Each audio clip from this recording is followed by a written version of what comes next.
Olá, muito bom dia, pessoas queridíssimas. Que saudade eu estava de vocês, de estar aqui fazendo uma live. Já tem um tempinho que eu não faço. Estive aí um período um pouco distante das lives, apenas com as publicações no feed. Estive aí cuidando da vida, fazendo uma mudança muito grande na minha vida. E agora eu tô aqui, de volta, fazendo a minha caminhada matinal aqui. E falei, gente, deixa eu bater um papo com essas pessoas que eu tanto gosto, que partilham comigo do mesmo propósito de desenvolvimento pessoal. Eu acredito que as pessoas falam muito dos pontos negativos das redes sociais, das aparências, e eu vou até falar um pouquinho sobre isso hoje. Mas eu acredito que as redes sociais tenham uma grande capacidade de estar juntando pessoas com pensamentos afins. É lógico que, como em tudo, existem os exageros dessas comunidades que acabam se juntando com objetivos não tão, digamos assim, funcionais. Mas tá tudo certo. Pessoas que se juntam pelo preconceito, pessoas que se juntam pela luta contra algo que elas não podem controlar. Mas aqui nós estamos juntos para partilharmos dos conhecimentos sistêmicos, dos sistemas familiares, do desenvolvimento pessoal, das leis que regem os relacionamentos humanos. Então, muito bom dia. Quem está aqui, vai dando um bom dia aí. Vai clicando nesse aviãozinho aí, chamando mais gente para estar com a gente, que já tinha um tempinho que eu não fazia live. E eu também não avisei nas nossas comunidades do WhatsApp e no Stories também, não avisei ninguém. Então clica aí no aviãozinho, chama quem você conhece, principalmente as pessoas que você sabe que curte o trabalho com a gente, para estar conosco. Hoje não estou na praia. As últimas lives que eu fiz praticamente foram todas na minha caminhada na praia. Hoje eu estou aqui em Goiânia, no Parque Vaca Brava. Quem conhece Goiânia, quem já veio aqui no Parque Vaca Brava, quem é de Goiânia, dá um alô. Então, quem está aqui, fala de onde você está falando, de onde você me segue, de onde nós partilhamos essa nossa comunidade. Muito bom dia, Cleo Alves, muito bom dia a todos vocês. Então eu dei uma pausa na minha corrida e estou caminhando para trazer para vocês algumas reflexões bastante importantes, que são comuns a todos nós que estamos aqui nesse canal de desenvolvimento pessoal, que é o seguinte: se você está aqui, é porque você busca se conhecer. E se você busca se conhecer, não é por esporte.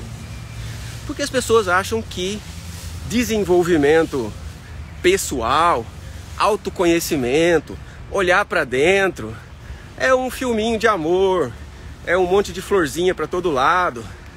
Mas não é não. É um filme, digamos assim, de guerra. É um enfrentamento que você precisa fazer muito mais difícil do que enfrentamentos externos.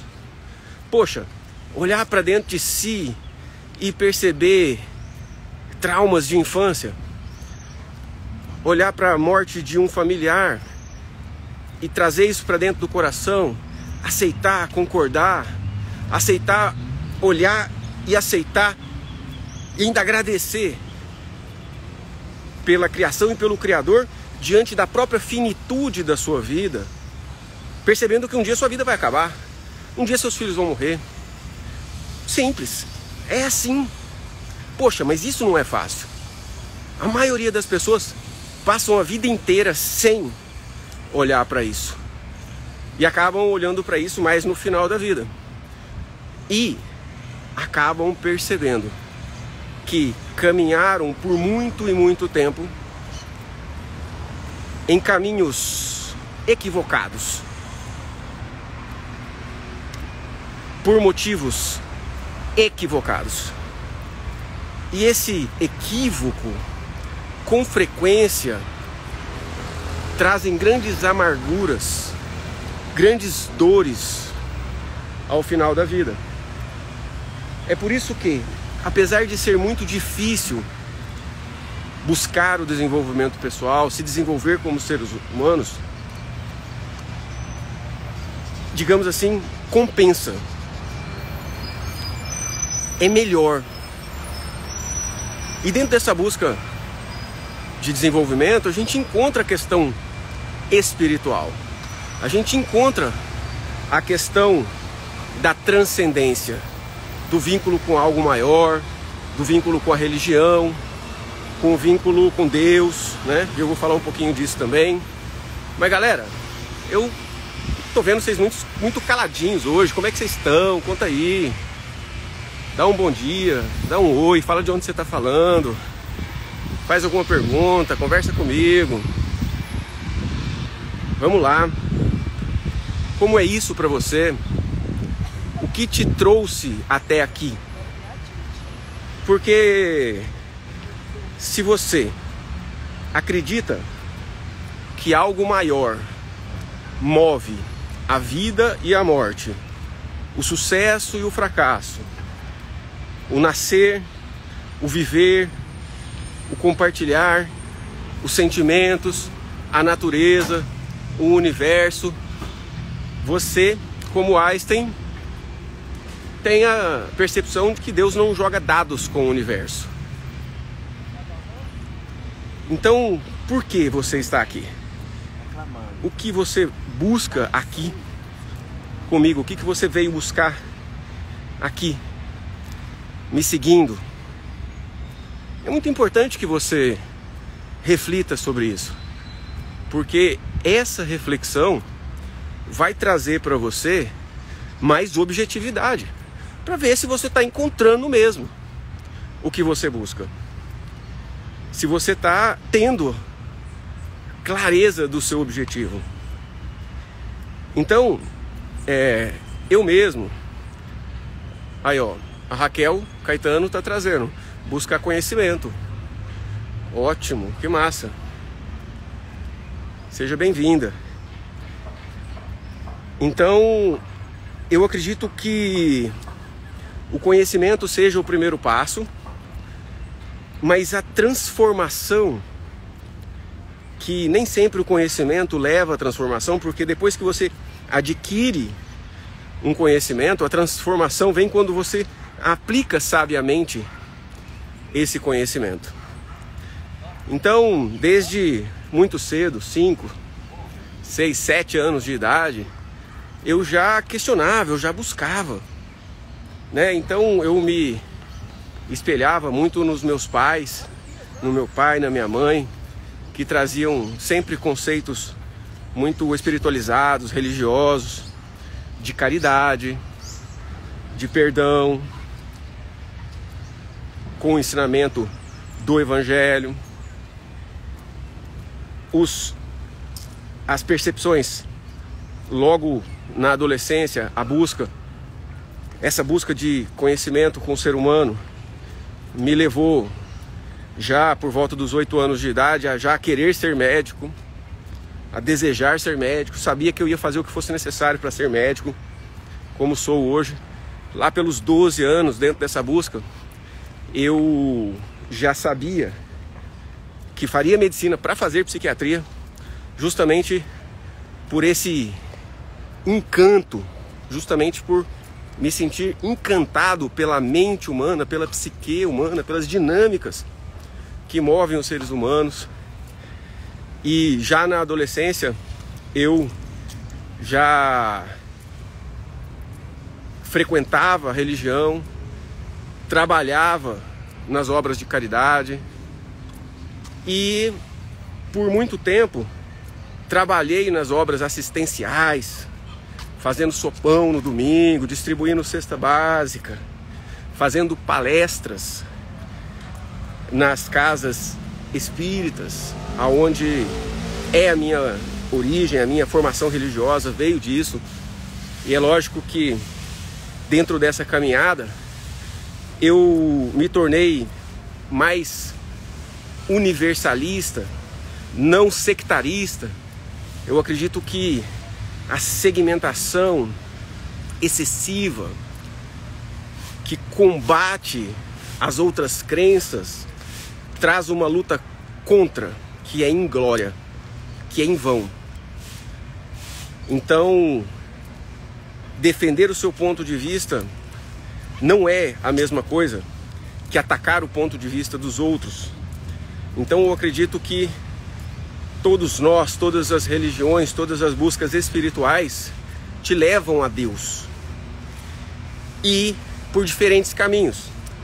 É como a forma que você faz para subir a um monte, ao alto de um morro. Esse monte, o pico do morro, é Deus. Algumas pessoas vão por um caminho, por outro, e não interessa a escolha do caminho, é livre, é liberdade que a gente concede aos outros de escolher o próprio caminho, assim como é uma liberdade que a gente acaba se permitindo de escolher o nosso caminho, para não vivermos aprisionados. Mas, fechado esse parênteses aí da busca e da minha percepção com a religiosidade, que deve trazer, acima de tudo, o contato com o Criador e não a defesa agressiva de uma bandeira, eu, ainda na minha juventude, tinha uma predominância desses valores espirituais. Porém, a gente busca. E logo eu entrei em contato com os conceitos da constelação familiar, que são fantásticos, que são maravilhosos, que são conceitos que é uma descrição das leis que regem e orientam os relacionamentos humanos atuais, baseada no inconsciente coletivo, baseada na história da humanidade, baseada em como a coisa aconteceu nas centenas de milhares de gerações e como o meu subconsciente interage com essa informação contida num arquivo de memória familiar, no inconsciente coletivo, que é como se fosse a gravação de tudo o que aconteceu com seus avós, com seus bisavós, com seus pais, com você desde o seu período gestacional, tudo que aconteceu nos séculos e milênios anteriores. Então, essas ordens trazem, essas leis trouxeram um preceito, primeiramente de hierarquia. O que é a hierarquia? Hierarquia quer dizer que aquilo que acontece antes é causa do que acontece depois. Simples assim. E dentro dos sistemas dos acontecimentos, aquilo que vem depois deve ao que veio antes agradecimento. Então, por exemplo, se alguém tenta numa empresa implementar um novo tipo de operação, um novo tipo de tecnologia, sem, contudo, agradecer ao tipo de operação e tecnologia que veio antes, essa pessoa encontra dificuldade de implementar a nova. Por quê? Porque o novo tipo de tecnologia só veio porque antes aquela empresa funcionou com a tecnologia mais defasada, mas que merece o reconhecimento. Você, para ter sucesso e realização em sua vida, que, de um modo geral, é a materialização dos sonhos de realização dos seus antepassados. Os meus avós, os meus bisavós, talvez os meus pais, tenham sonhado viver muito do que eu vivo hoje. Vocês já pararam para pensar nisso? Que as civilizações anteriores que viveram em guerra, que viveram em barbárie, sonharam com um Estado de direito, sonharam em poder ter a sua casa e ali ele estar protegido, sonharam em, estando dentro da sua casa, cuidando dos seus filhos, não correrem o risco de vir uma guerra e tomar tudo, ou de vir alguém mais forte, mais bem armado e falar, sai daí que agora isso é meu. 200 anos atrás, 300 anos atrás, aqui no Brasil mesmo, 100 anos atrás, coronelismo, era assim. Você tinha um punhado de terra e ali você plantava. Se viesse alguém com mais poder de força, armas, e mandasse você sair, você tinha que sair. Então, os nossos antepassados sonharam em simplesmente poder ter o direito de possuir um pedacinho de chão, um carro confortável. E hoje, nós temos essa oportunidade de vida mais abundante. Porém, dentro dessa ordem que eu estou explicando para vocês, de hierarquia, nós, para termos e absorvermos todo esse benefício que advém de algo que aconteceu antes, lembra? Hierarquia. O que acontece depois, que sou eu, deve gratidão ao que aconteceu antes, que é meus pais, meus avós, meus bisavós, que apesar de terem sofrido mais, tem um valor maior para mim do que eu para eles, porque eu derivo deles. Então, essa é a lei da hierarquia, que eu conheci através da constelação familiar, da lei dos sistemas familiares, e a segunda lei, que realmente foi transformadora na minha vida. E olha, galera, aqui eu vim estudando todo tipo de técnica terapêutica, todo tipo de percepção espiritual, técnica, médica, psicológica, psiquiátrica, operacional, psicoterapêutica, tudo quanto é tipo de conhecimento que me fazia algum sentido, eu vim estudando. E quando eu me deparei com os sistemas familiares, com a constelação familiar, eu levei um baque. E eu levei um baque por conta não da lógica, porque tem muitos desses conhecimentos que não são lógicos.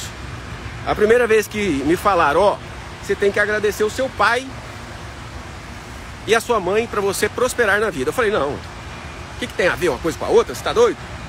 Aí eu fui estudar, fui aprofundar e fui, obviamente, aplicar a técnica. E que dentro dessa aplicação da técnica, eu consegui ver o resultado.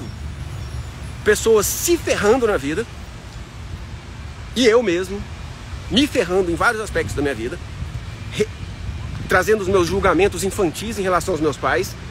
E quando eu, humildemente, agradecia ao meu pai, agradecia à minha mãe por algum aspecto, por algo que aconteceu lá atrás que eu considerava que não devia ter acontecido, principalmente os conflitos entre eles, pude me ver prosperar do ponto de vista profissional, financeiro, e principalmente, como os meus julgamentos eram muito relacionados às brigas e separação que eles tiveram, eu pude ter a minha família constituída, o meu relacionamento com a minha atual esposa, Juliana, abençoado por leveza, por tranquilidade, onde a gente, obviamente, de vez em quando temos alguns conflitos, mas muito leves e que não duram mais do que 10 horas. Muito raramente. A gente entra em acordo muito rápido, muito fácil. E antes não. Como eu me posicionava semelhante ao meu pai, ela se posicionava semelhante à minha mãe ou à mãe dela, são emaranhamentos. A gente estava o tempo todo brigando por motivos banais. E quando, dentro dessa ordem de hierarquia, dentro dessa lei de hierarquia, eu fiz o meu movimento da alma, eu pude ter o sucesso, a leveza, a alegria dentro do meu relacionamento de casal, como um exemplo, tá? Então, só recapitulando, eu estou trazendo para vocês aqui essa minha trajetória dos conhecimentos que me levam a trazer a liberação emocional, né, a autoliberação. Muitos de vocês tiveram a oportunidade de fazer uma autoliberação aqui comigo, né, tiveram aí os seus benefícios, tiveram aí as suas levezas. Coloca aí nos comentários como foi para você. Me dá um feedback, o que você tem aprendido comigo, em que eu já tenho te ajudado. Para mim é importante, não para inflar meu ego, não é isso. É para eu me fortalecer nesse propósito de manter a obra, entende? Ajuda, né? Nós somos seres humanos. Ajuda a gente ter feedback. Como é importante você dar um feedback para um filho, para um esposo, para um marido, para um colega de trabalho. Dá um feedback, ó, isso me valeu. Ou para um outro lado, não, isso foi ruim para mim. Entende? Isso conecta mais a gente. Coloca aí nos comentários como foi para você fazer uma autoliberação, ou simplesmente esses conhecimentos que eu trago aqui para você. E dentro dessa minha trajetória, conhecendo as leis dos sistemas familiares, que junto com a psicologia, com a psicanálise, com a psiquiatria, com a medicina, me trouxeram a criar a técnica da autoliberação e da liberação emocional, a qual eu aplico de forma individual nos meus atendimentos, até nas minhas consultas. Eu trago o conhecimento sistêmico, que não tem jeito de se abster disso, né? Depois que você vê uma coisa, você não tem como desver. Um paciente meu vem numa consulta médica, psiquiátrica. A minha função é prescrever uma medicação, informar e trazer um tratamento médico, né? Mas, poxa, eu olho para o meu cliente, para o meu paciente ali numa consulta médica psiquiátrica, e eu tenho um conhecimento dos sistemas familiares, e vejo que ele está todo emaranhado com a mãe, que é depressiva também. É lógico que eu não vou me furtar em falar, não vou me privar de falar. Olha, você precisa aceitar, concordar, agradecer a sua mãe do jeito que ela é, inclusive com a depressão que ela teve. Você precisa aceitar que ela seja depressiva. Você precisa largar dessa revolta que você tem pela depressão que ela carrega, para você se livrar da depressão. Ou seja, isso não faz parte da consulta médica, isso faz parte do DIM terapeuta, mentor. Mas isso faz toda a diferença nos resultados dos meus pacientes. Então, quando a gente entra em contato com tudo isso, é uma grande mudança de estilo de vida, de posicionamento na vida, né? Tem pessoas que perguntam, mas doutor, né, para que serve isso? Como que eu uso isso? É na vida, em todos os aspectos. Então, como eu estou explicando, além de você precisar obedecer a essa ordem de hierarquia para ser feliz, de respeitar os que vieram antes, mais velhos, existem também uma lei de pertencimento. É a lei do não julgueis para não ser julgado. Porque toda vez que você julga alguém por alguma característica, por algum tipo de comportamento, toda vez que você julga alguém por um destino, por exemplo, alguém que foi traído, por exemplo, alguém que perdeu tudo, está na pobreza, toda vez que você julga, até pela pena, alguém que adoece, você estará criando uma imagem mental daquilo que você julga e rejeita. E essa imagem mental acaba por ser atraída para a sua própria vida. e para a sua descendência. Essa é a lei do pertencimento. Então, se você julga pela pena, pela vergonha, pela raiva, alguém que foi traído, você atrai um destino de traição para você. Traindo ou sendo traída, traído. Se você julga alguém que perdeu tudo e quebrou por conta do investimento mal feito, você atrai essa realidade para você. Se você julga pela pena sua vovó que morreu por um câncer, por exemplo, você está atraindo para você câncer. Simples assim. Essa é a lei do pertencimento. E aí, a lei que mais me fez quebrar a cabeça, a lei sistêmica, a lei dos sistemas familiares, que mais bateu em conflito dentro de mim, dentro dos conceitos cristãos, religiosos, que eu já trazia, de caridade e perdão, foi a lei do equilíbrio. O equilíbrio na relação de troca. E foi a grande charada que eu vim, dentro de um período sabático, resolvendo nos últimos 2 anos e meio aproximadamente. 2 anos e meio aproximadamente eu vim matutando, refletindo sobre essas leis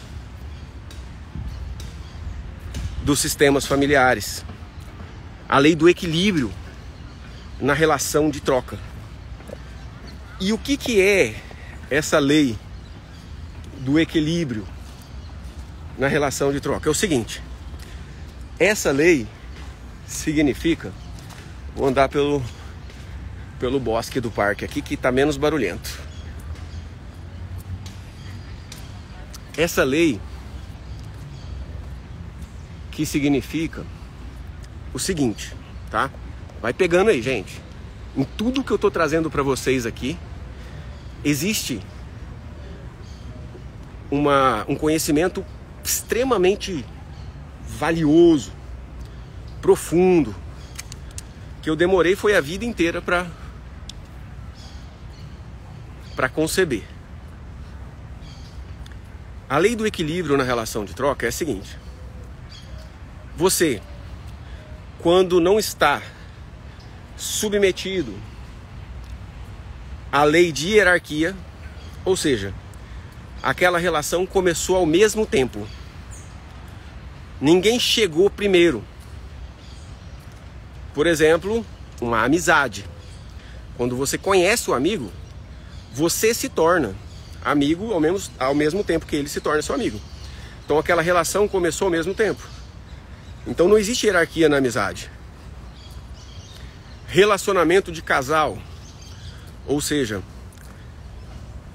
quando você começa a ter um namoro, casamento, você e seu marido, sua esposa, não estão, digamos assim, superiores em relação um ao outro de forma alguma. Não. Vocês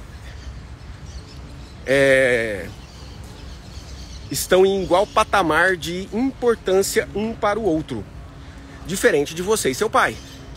Porque seu pai e sua mãe te deram a vida. Então eles são superiores a você. Pode espernear, pode, né, ter crítica em relação ao pai, à mãe, mas não interessa. Eles te deram a vida. Tudo que você é e faz e possui, profissão, bem, você deve ao seu pai e sua mãe. Diferente do marido, da esposa. E outra relação que não existe hierarquia é a relação de trabalho ou relação comercial. Não existe hierarquia. E aí nessas relações onde não existem hierarquia, existe o equilíbrio, a necessidade do equilíbrio para a relação se manter. Se não houver o equilíbrio, essa relação se corrompe, essa relação acaba. Por exemplo, se você, numa relação comercial, vender um produto que vale 10 por 30. Então, quando você vende um produto que vale 10 por 30, você desequilibrou a relação, porque o produto vale 10 e você vendeu por 30. Aquela pessoa, na hora que perceber que comprou um produto de 10 por 30, ele não vai te procurar mais para comprar de você. Acabou a relação. Ou numa relação de amizade.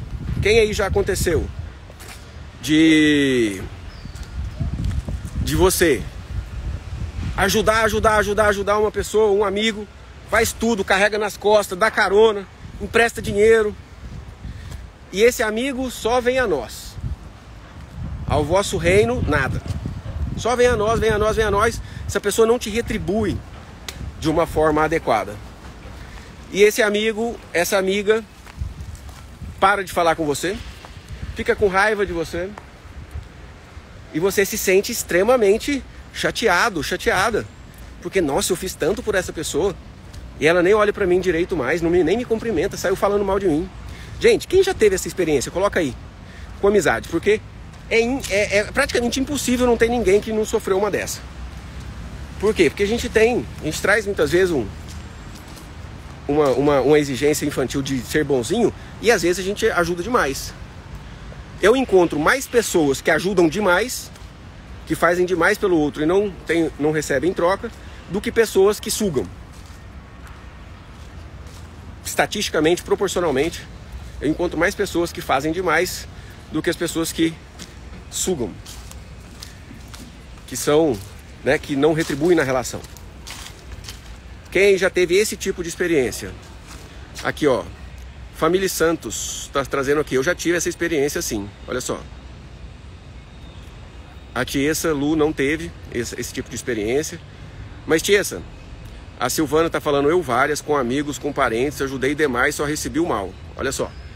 Mas talvez a Tiesa tenha tido esse tipo de experiência, não na relação de amizade, mas na relação de casal, aonde o equilíbrio na relação de troca se faz extremamente necessário. Por quê? Se você, com o seu marido, com o seu namorado, com a sua esposa, companheiro, companheira, começa a dar demais, fazer demais por ele, entregar muito valor, tudo que essa pessoa precisa, você faz. E as coisas que você precisa, as coisas que têm valor para você, essa pessoa não te retribui. E aí, de repente, essa pessoa que você muito fez e pouco retribuiu, começa a se sentir um pouco humilhada, devedora. E quando isso é demais, quando você faz algo por alguém que simplesmente salva a vida dela, essa pessoa tende a fugir de você, porque é agora uma dívida impagável. E sendo essa dívida impagável, essa pessoa tende a fugir de você. Essa pessoa tende a acabar a relação com você. Então, eu já vi isso muito acontecer quando a esposa, por exemplo, ou o marido rala pra caramba durante anos e paga a faculdade do cônjuge. Acaba o tempo da faculdade e aquele cônjuge que muito recebeu e agora tem ali uma profissão, algo de valor imenso e um valor que aumenta, tem um juros composto em cima desse valor aí, porque é o que vai nutrir a vida dela, o que vai sustentar a vida dessa pessoa, e a vida inteira ela vai sentir que deve isso ao companheiro, ao cônjuge, ou companheira, e essa pessoa não consegue ficar na relação, porque se sente culpada, se sente devedora. E se você deve, por exemplo, R$100 para alguém, e você esquece de pagar, e depois de um tempo você encontra com essa pessoa, você vai gostar de encontrar com essa pessoa? Você pegou R$100 para pagar no outro dia, esqueceu, aí depois de 2 meses você encontra com essa pessoa na rua, e você lembra, puta merda, tô devendo R$100 para essa pessoa, não paguei. Mesmo que seja um valor pequeno, mas vamos supor que fosse 10 mil, 20 mil e você não tem esse dinheiro para pagar. Você vai na direção dessa pessoa para cumprimentá-lo, vai abraçá-la, ou você vê ela vindo lá na frente na rua e você vai querer atravessar a rua, vai entrar numa loja, vai preferir não encontrar com essa pessoa. É lógico, o constrangimento vai te levar a preferir não encontrar com essa pessoa. Mas imagina se você mora na mesma casa dessa pessoa, é seu marido, é sua esposa, e toda hora que você bate com ela, você lembra que você deve para ela um valor que você não é capaz de pagar. Então, dentro desse equilíbrio na relação de troca, existe essa necessidade das pessoas, onde não há hierarquia, ter uma retribuição equilibrada de valores. Então, se um amigo faz algo por você, você necessariamente precisa retribuir algo mais ou menos no mesmo valor a esse amigo, para manter a relação. Se alguém faz algo por você, se você faz algo muito importante para um amigo, né? Se você empresta um valor, por exemplo, você tem que, de certa forma, permitir que esse amigo retribua esse valor, antes de emprestar mais e mais e mais, porque vai chegar um tempo que você perde a amizade, né? Se você dá uma força assim fundamental na vida profissional dessa pessoa, você dá emprego, né? E você tira a pessoa do fundo do poço através do seu auxílio. Para de auxiliar um pouquinho, espera esse amigo, essa amiga ter a oportunidade de retribuir no nível. Porque se você continuar dando sem receber, a relação vai acabar. Então, dentro dessa lei do equilíbrio na relação de troca, eu fiquei muito questionando a prática do perdão e a prática da caridade. Sinceramente. Por quê? Eu vou trazer algo que é clássico e é polêmico dentro das leis dos sistemas familiares, dentro da constelação familiar, dos atendimentos, e que é muito comum. Por exemplo, a traição. Por exemplo, se o seu marido te trai, ok? E você, com um coração muito bom, baseado na lei do perdão, se você perdoa, simplesmente você estará se colocando como superior na relação. Olha, eu, santa, perdoo você que é um reles pecador. E você começa a se sentir superior. E quando você começa a se sentir superior, ele começa a se sentir inferior. E aí a relação começa a ruir, começa a acabar. Aí começa a ter problema. Aonde o seu marido vai começar a sentir raiva de você, porque ele se sente humilhado. Ele se sente humilhado. Então, na prática, baseada nessas leis que vêm dos sistemas familiares e da história da humanidade, não do ser humano puro, maravilhoso, fantástico e santificado, mas dentro do ser humano comum que nós somos, na prática, esse perdão vai trazer um efeito que você vai acabar com o seu relacionamento. Acabou. Vai separar. E mais, a tendência é que esse marido se sinta humilhado, diminuído diante de você, e você como uma santa, como alguém superior, e projetando em você uma santa, alguém superior, ele não vai ter prazer com você, sexualmente dizendo. E vai procurar fora de novo, e vai te trair de novo. Então, na prática, esse perdão, por exemplo, estou trazendo um exemplo, é danoso. É danoso. Por quê? Porque vai acabar com a sua relação, você vai perder o seu marido. Se você já tem filho, se você constitui um sonho com essa pessoa, isso vai trazer para você dor e sofrimento. E aí, doutor Jim? E agora? Mas então, o que eu faço? O que eu faço então se eu não posso perdoar? Simplesmente, não é que você não pode perdoar. Você pode perdoar. Mas o que eu estou te dizendo é que isso trará um mau efeito de dívida. Tá? Porém, na prática, para manter o relacionamento e esse sentimento de dívida entre vocês, vai te colocar superior e no direito de, além do seu marido, né, nesse exemplo, tá? Pode ser o contrário, às vezes a mulher trai o marido e ele perdoa. É nesse exemplo, tá? Então, além desse efeito de quem perdoou se sentir superior, além do efeito de quem foi perdoado se sentir inferior, quem perdoou se sente superior e começa a sentir no direito de, no sentido de exigência, de punição.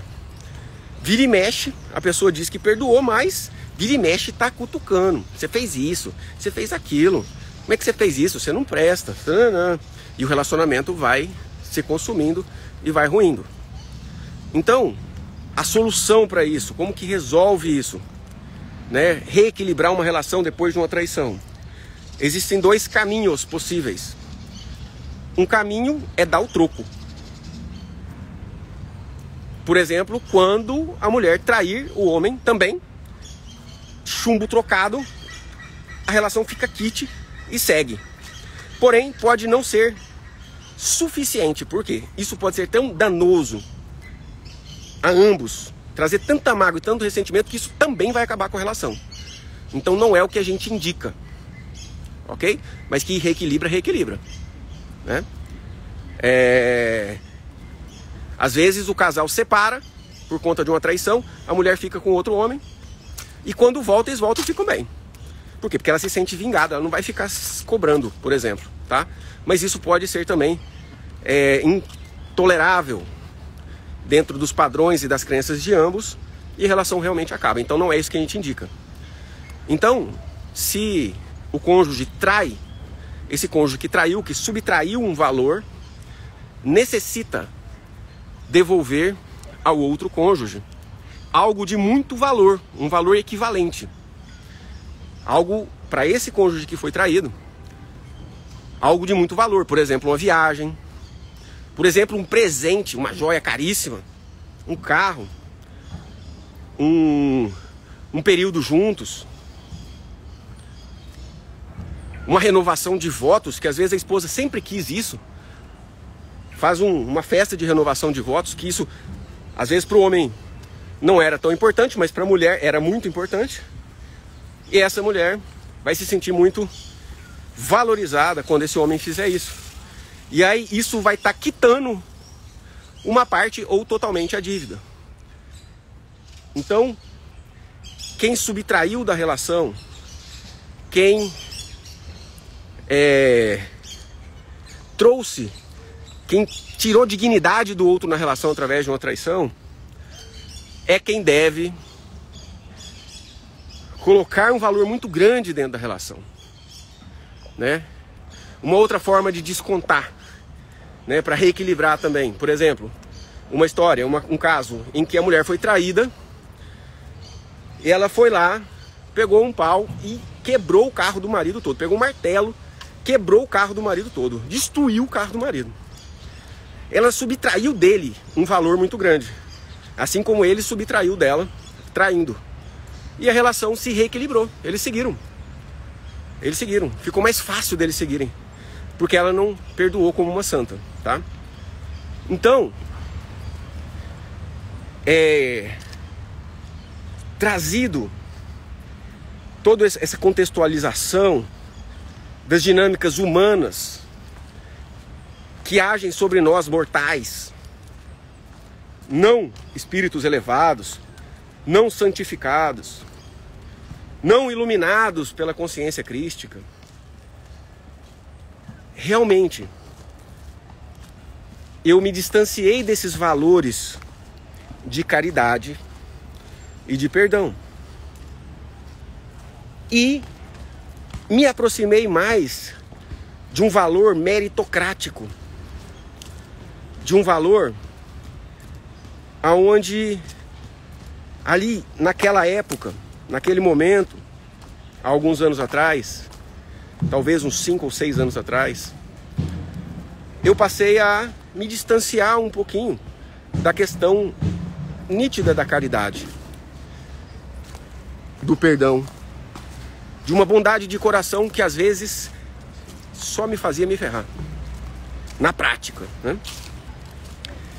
E foi quando eu, mais envolto nesse valor meritocrático, que considera que cada um arca com suas próprias consequências e deixa sofrer, que com o sofrimento essa pessoa vai procurar.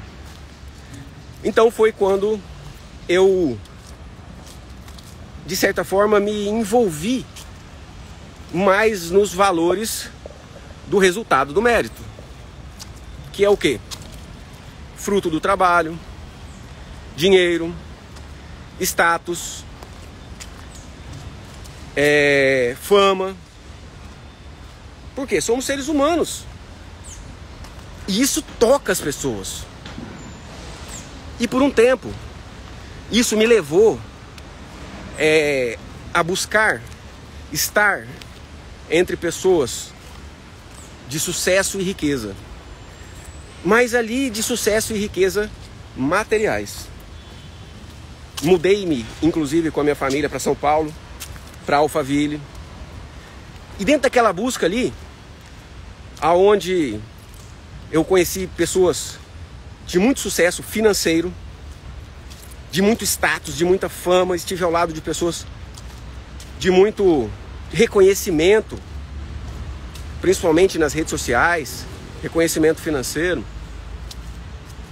E ali eu me espelhando naquelas pessoas, aprendendo com essas pessoas, eu comecei a perceber um vazio existencial que aquelas pessoas... Pessoal, a transmissão tá boa, eu estou transmitindo aqui no 4G, a transmissão tá boa, vocês estão me escutando bem? Sim? Vocês estão me escutando bem? A transmissão tá ok? Me dá um feedback aí, por favor. Então, eu comecei a perceber um vazio nessas pessoas que na rede social se mostravam fantásticas, maravilhosas, sucesso, só alegria e felicidade. Mas na prática, não. E eu comecei a perceber um vazio existencial dentro de mim também, aonde os valores que eu trazia da minha vida inteira, valores mais transcendentes, mais espirituais, e muitas dessas pessoas que eu lidei, que eu conheci, que eu me vinculei, especialmente quando eu fui morar em Alphaville, São Paulo, o local com o maior PIB por habitante do Brasil, né? Região de Alphaville, São Paulo. E ali, aquelas pessoas, a grande maioria delas, extremamente religiosas, especialmente evangélicas, mas que, com Deus na boca, não tinham Deus no coração. Porque viviam ali uma vida mentirosa, uma vida de ostentação e manipulação de massa e das pessoas. Foi quando eu me percebi, graças a Deus, vivendo uma vida equivocada, como eu falei no começo da live. Quem não assistiu o começo, depois volta lá e assiste. Vivendo uma vida equivocada por motivos equivocados. E eu só pude ter essa percepção porque eu ouvi o meu coração, sentindo o vazio que existia dentro dele. Sentindo esse vazio que tinha dentro dele, do meu coração, sentindo, me permitindo sentir. E foi aí que eu dei a grande virada de chave, de realmente voltar para a minha origem e perceber que, por mais que as leis sistêmicas trazem o que vem acontecendo na humanidade e leis que regem as orientações humanas, a humanidade, ela não caminha para essas leis. Ela caminha modificando essas leis. Essas leis são baseadas no que vem acontecendo e estão gravadas no inconsciente coletivo. Mas cada vez que a humanidade muda, melhora, essas leis e esses acontecimentos, elas vão se adaptando. Não na essência, mas no contexto. E de que se a humanidade, sim, sai da individualidade, do egoísmo, para a coletividade, a fraternidade, a caridade, o perdão, sim, essas novas propostas cristãs de Jesus, essas novas propostas transcendentes, que não só Jesus, mas muitos outros vultos religiosos e espiritualizados da humanidade trouxeram, em vários caminhos, em várias religiões. Se a humanidade caminha para isso, sim,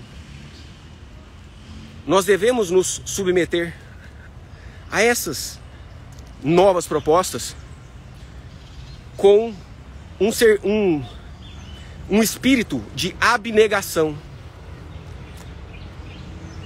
Ontem, em uma reunião que eu estava, estudando o Evangelho, a gente estudou a passagem de Jesus que ele diz, quando ele estava voltando a Jerusalém, onde sabia que seria crucificado. Ele disse assim: vamos nos manter marchando hoje, amanhã e depois, marchando na direção de Jerusalém, na direção do enfrentamento da cruz. E é sim um grande enfrentamento de cruz negar a proposta que hoje é extremamente popular, extremamente desejada, buscada com unhas e dentes, a proposta de ostentação, a proposta de riqueza fácil. É ou não é, gente? Você vai passando o feed do Instagram, de cada 5 anúncios, 4 você vai ganhar um dinheiro super fácil, você vai transformar a sua vida. Olha que eu aqui, ó, consegui esse carrão, consegui essa casona, você pode também.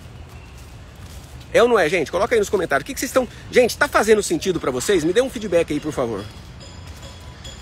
Hoje eu iniciei essa live realmente querendo, né, voltar a me conectar com vocês de forma mais poderosa, de forma mais intensa, porque eu tive esse período aí de algumas mudanças. Mudei, inclusive, de residência, né? Eu estava morando em Fortaleza e agora voltei para Goiânia, onde eu estive nos primeiros 15 anos da minha vida profissional. A cidade que eu amo de paixão, gosto pra caramba daqui, onde minhas crianças nasceram, onde eu tenho, né, muitos pacientes, clientes, amigos, mentorados, que eu tenho muito carinho por eles, onde nós fizemos aí os nossos primeiros 5 eventos presenciais aqui em Goiânia.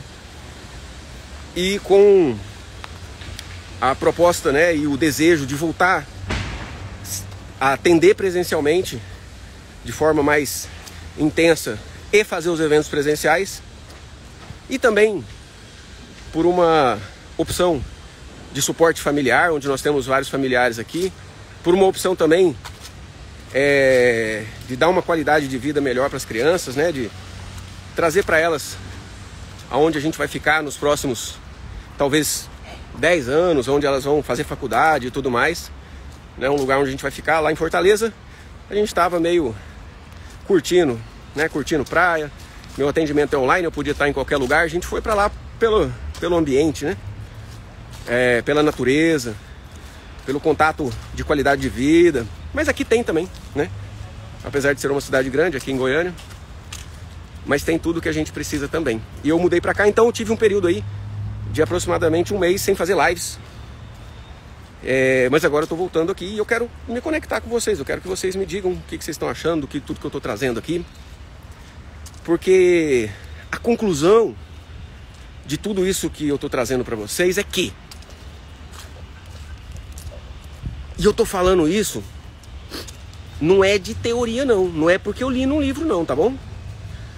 Eu estou trazendo isso de prática, de observação, de auxílio de pessoas e por ter vivido na pele. Então, quando Jesus, voltando a Jerusalém, indo para Jerusalém, entrou em Jerusalém montado num humilde burrinho, ele disse aos seus discípulos: ó, convém, né, marchar hoje, amanhã e depois. E ele estava ali marchando para o caminho da crucificação. Então, a ideia do Cristo, a mensagem dele, era muito mais uma resignação de cumprir aquilo que precisa ser feito, que é o enfrentamento de dores, para que assim haja a ressurreição. E assim é a nossa vida. Nós enfrentamos dores, esse mar de rosas que os influencers, que as redes sociais mostram, na maioria das vezes são mentirosas, vazias. E quando você olha ali para aquela pessoa cheia de aparências falsas, e você olha para a sua vida cheia de problema, você acha que aquela pessoa não tem problema, que aquela pessoa não tem sofrimento. Mas tem, e muitos bem maiores que os seus. Talvez não tenha tanto sofrimento financeiro, né? Mas quando a pessoa tem aí os seus emaranhamentos, os seus caminhos de sofrimento, ele vai perder e vai sofrer de algum aspecto. Se não for na parte financeira, muitas vezes vai sofrer perdendo o relacionamento, perdendo a convivência com os filhos, perdendo saúde. E talvez o sofrimento que você enfrente hoje é uma dádiva. O objetivo, talvez, de grandeza e de sucesso externo que você não recebeu, mesmo tendo pedido tanto para Deus, talvez tenha sido uma dádiva, um presente protetor para que você não caísse em sofrimentos maiores. Então, a mensagem de hoje é essa: mantenha-se firme, marchando, caminhando na direção dos seus objetivos, cultivando objetivos eternos, que são imateriais. É aquilo que você não leva, você não precisa. O que você leva é o que você aprendeu, é a lição, é o aprendizado que você teve, é o bem e a caridade que você fez, é o quanto você iluminou a sua própria consciência, saindo das ilusões materiais, das ilusões da ostentação, das ilusões de algo que não vai te trazer o que você tanto busca. Porque sucesso mesmo é ser feliz. Sucesso mesmo é cumprir com a sua missão de vida, com os desígnios que foram realizados antes do seu nascimento pelo Criador. Sucesso mesmo é não falhar, não fraquejar na sua missão, que, na maioria de nós, no estágio que nos encontramos, é sim uma missão de cruz. É sim muito mais uma necessidade de resignação e enfrentamento de sofrimentos e de tolerância em relação a esses sofrimentos, de fé, de coragem para cumprir a missão, do que um jardim de flores. E o jardim de flores, sim, será encontrado, mas depois de passar pelo sofrimento, assim como Jesus encontrou a ressurreição após passar pela cruz. Beleza, galera? Ó, beijo no coração de vocês. Quem não assistiu o comecinho da live, vou deixar salva. Volta e assiste, que eu contextualizei muito fortemente, trazendo os conceitos e as bases dos princípios que regem as relações humanas, da constelação familiar, das terapias sistêmicas, dos sistemas familiares. E compartilha com seus amigos se isso fez sentido para você. Coloca aqui nos comentários, se você está assistindo o replay, o que você achou. Beleza? Ó, beijo no coração de vocês. Esperem que teremos excelentes novidades nas próximas semanas aí. Valeu, abração.